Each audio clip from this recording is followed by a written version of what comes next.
Hello and welcome back to Rev Endurance Sports and another edition of Bike Profiles. Today I think I have something a little special that many of you may not have seen and did not know that this existed. So what we're going to talk about today is this Cervelo P5. Now the Cervelo P5, sure, that's not that unusual. And of course Cervelo then made the P5X. So if you're not familiar with their naming convention, their P series of bikes are their aerodynamic bikes. So you had the P2, P3, P4, P5, P5X, and so on and so forth.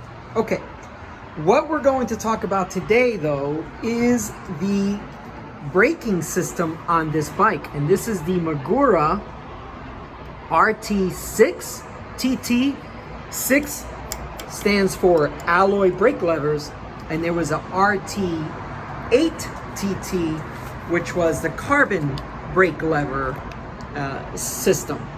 And what these are is hydraulic rim brakes. So hydraulic rim brakes on this P5. So you might be wondering, okay, well, geez, hydraulic rim brakes. That's interesting. Why? How? When? How long ago? What's going on? What's going on? All right. So basically in 2012, Cervelo was working with Magura. And, Phil White, one of the founders, said they wanted to partner up with one of the industry leaders in the braking system. And so they chose Magura. Well, this was exclusive for Cervelo for quite some time, well, for a few months anyway, and then other people started or were allowed to use it, but honestly, it just did not take off and it was not widespread. So the brakes mount like a regular mount. So just right in there, just a single pivot type of brake, and there's nothing unusual. So you could put a Shimano brake, any type of brake. It has standard brake pads. So you can see them right there, just standard brake pads. Of course, it will depend on what you're using as far as rim material, right? So carbon rims or alloy rims, like in this case. And the way they work is basically this. There's a hydraulic line here. It pushes on this piston. As it spreads this, it closes this. And that's all there is to it. So it's in case I was at a camera shop. So there's a piston that pushes this, it spreads that, and when that spreads, well, on the other end, it will clamp down on the rim. So what are some of the benefits and why use a hydraulic system in the first place? And in this case, they claimed, Magura claimed, and of course with Cervelo, they always do a lot of wind tunnel stuff. So the first thing is they claimed it to be super light. So about 500 grams for both calipers, hydraulic lines, fluid, which by the way, it uses mineral oil, royal blood, which I think is kind of cool. It's a blue type fluid, and also the levers. So all of that is one complete system. And that was lighter than SRAM Red at the time, Shimano Dura-Ace, and also Campagnolo Super Record. Also, they claim better aerodynamics. So because you can see that this brake is going to take the shape of the fork and the head tube, it was a much more aerodynamic setup than using, with cable brake. As you know, it will attach on the side. So you've got cable, you got it attaching on the side, then pulling on the brake this way. So with a center mount and a hydraulic line running through, which eventually you could run through the frame, of course, that was definitely an advantage as well, which I'll cover that in a minute. So they were super light, it was better aerodynamics, and also better braking power. So here's what you had. For stats, or for, you know, the technical people, the braking power on these was 6.4 meters per second of stopping power, compared to the other brakes, which were 4.5 and 4.3. In other words, it was about 6.5 feet for those in the feet world and not the metric world. So 6.5 feet per second faster and better stopping power. So that could be, you know, depending on how many seconds, that could be quite a bit of stopping distance. And then, of course, the better aerodynamics. So you didn't have this type of, well, I covered the aerodynamics part, but anyway. The other thing that was very important for them was with aero bars and eventually, you know, more tricky type of routing. Hydraulic line suits is very well suited for that type of routing. Hydraulic lines, there's no issues like cables. If you have a lot of bands with actual mechanical cables, man, it's very difficult, which is why I hate internal cable routing. As I mentioned, the royal blood mineral oil. So, you know, part of what they were saying is that because you don't have to change it often, it's not like dot fluid where, dot fluid is not very healthy apparently. I use gloves and stuff and try not to splatter anything on myself, but they say it does not have to be changed. And you know what? They gave a 5-year warranty on this, so you weren't left out in the cold when you bought this braking system. So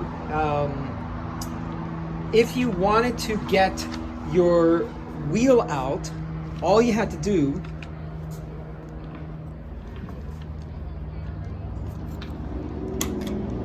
was push on that little lever, and unfortunately I only have one hand because I'm holding the camera with the other hand.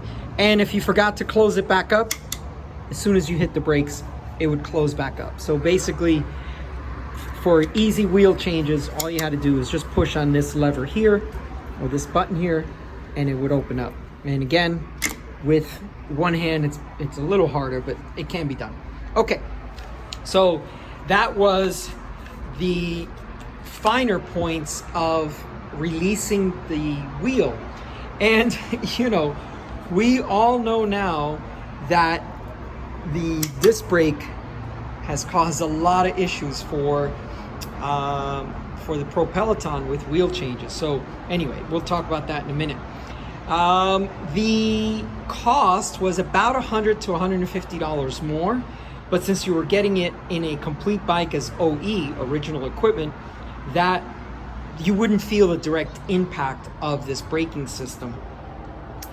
And we have to think back to 2012, because the questions that may come up is, well, why did they choose a hydraulic rim brake when they could have just done disc? Well, let's talk about it in the context of 2012, so 10 years ago. Some things still apply, but some things, you'll see what I mean. So it was less weight.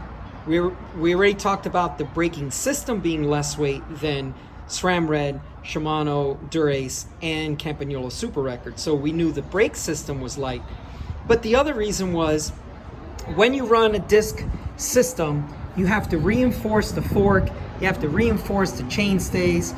The hubs are special because realize that you're only applying a braking force on one side of the hub.